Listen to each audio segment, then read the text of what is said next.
Troisième objectif, comprendre l'intérêt de recourir à un processus constituant, alors comprendre l'intérêt de se donner une méthode de fabrication de la 6ème République qui corresponde à l'idée de base. C'est quoi l'idée de base? Je vous le rappelle, rendre le pouvoir au peuple. Donc, il faut que par la méthode qu'on va utiliser pour se donner une 6ème République, effectivement, concrètement, matériellement, il faut que ce soit effectivement un processus dans lequel le peuple est aux commandes à tous les moments du processus, que ce processus ne lui échappe jamais, y compris par la voix de ses représentants. Donc c'est ça qu'on va voir dans un troisième objectif, à savoir en quoi la procédure d'assemblée constituante est une procédure qui, d'après ce qu'on a analysé, ce qu'on a essayé de comprendre, d'après nous, est une procédure qui remplit exactement la mission ou l'objectif de rendre le pouvoir au peuple. Donc, ici, je prends un exemple, je fais une métaphore, je vous donne une image. L'idée, ici, c'est que nous savons d'expérience que ce qui va sortir d'une procédure constituante est déterminé par la procédure elle-même. Si vous faites une procédure qui confisque le pouvoir au peuple, alors vous êtes sûr d'avoir, au bout de la chaîne de fabrication, vous êtes sûr d'avoir une constitution qui confisque le pouvoir au peuple. C'est ce qui s'est passé en 1958.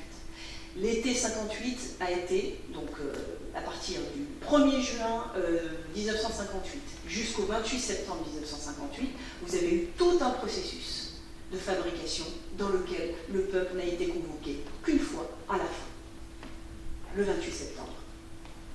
Et pendant tout l'été, il a été écarté en propre, c'est-à-dire c'était les vacances, il y a eu un embargo sur l'information, personne ne savait ce qu'il y avait dans les textes. On a eu les textes à la fin de l'été, c'est-à-dire que les textes ont été rendus publics, ont été donnés à la presse à la fin de l'été. Pendant toute la fabrication, pendant tout le processus d'écriture, le peuple n'a rien su de ce qui était en cours. Et c'était Paris. Pareil, il y a eu cette fabrication en 1958, pendant l'été 58, non seulement a opéré à une sorte d'embargo sur l'information concernant la rédaction, mais vous avez eu aussi la représentation nationale elle-même qui a été complètement mise à l'écart.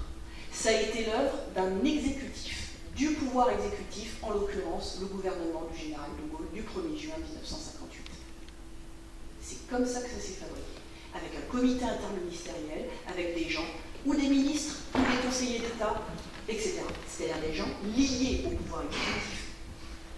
Comment voulez-vous qu'avec un moule pareil, le gâteau qui sort soit autre chose qu'un gâteau très favorable à l'exécutif, avec un fort parfum d'exécutif.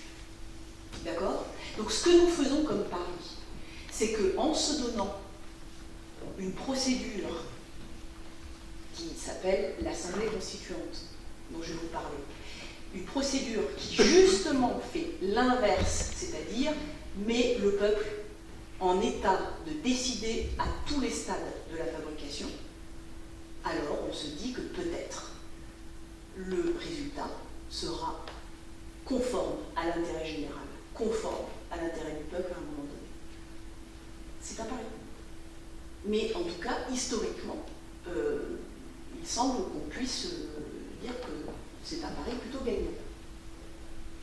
On reviendra sur le détail de ça. Mais vous comprenez le raisonnement.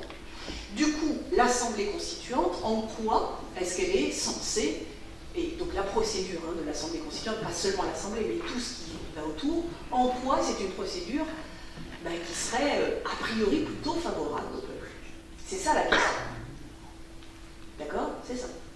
Donc je vais essayer de vous donner quelques éléments, mais on va creuser ça de toute façon. L'idée, c'est que toute la procédure constituante est articulée autour de... Enfin, comment dire?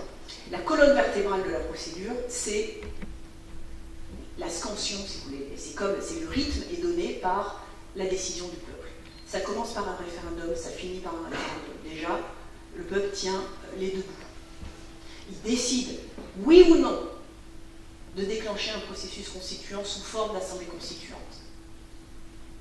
Et à la fin, il décide, oui ou non, le résultat, l'avant-projet de constitution qu'aura fabriqué l'assemblée constituante, est-il conforme à son souhait. Et entre les deux, il élit des représentants à l'assemblée constituante, il en fait partie par le biais du tirage au sort, et il se rappelle au bon souvenir de cette assemblée constituante sous la forme d'aller-retour qu'il faut inventer parce que ça n'existe pas véritablement, et il participe au processus constituant pendant toute la période de rédaction par l'assemblée constituante, par les délégués, les députés constituants, je ne sais pas comment on va les appeler. Appelons-les les constituants. D'accord? Et c'est ça qu'il faut savoir mettre en forme. Et c'est toute la difficulté et l'art, justement, d'imaginer, d'inventer un truc qui n'existe pas. Parce que je vous assure que ce n'est pas prévu par la Ve République. Il n'y a aucune chance. D'accord? Donc c'est ça qu'on essaye d'imaginer. Du coup, on a pensé d'abord à faire que, disons qu'on est gouverné par un certain nombre de principes. Pour avoir le meilleur résultat possible, on se dit, un, il faut que le peuple intervienne à tous les stades, à tous les étages, et deux, il faut que le corps assemblée constituante soit doté de certaines qualités pour bien représenter le peuple à ce moment-là. Et pour ça, eh bien, on a imaginé qu'il fallait éviter finalement que tous les intérêts particuliers se mêlent à l'affaire. Par exemple, ça veut dire qu'on protège le mandat constituant, on le sanctuarise. Et ça, c'est extrêmement important. On a du coup opté plutôt pour un modèle de double assemblée. L'idée, c'est qu'on n'aura pas une assemblée constituante qui fait en même temps la loi. On aura une assemblée nationale, elle sera élue là bientôt, elle va fonctionner, et parallèlement, on aura une assemblée constituante élue par le peuple, etc., à la représentation proportionnelle intégrale pour avoir la meilleure représentation possible du corps électoral. On aura évidemment une parité parfaite, on aura un certain nombre de choses qui permettent d'avoir au bout des gens qui représentent véritablement le peuple français dans toute sa diversité.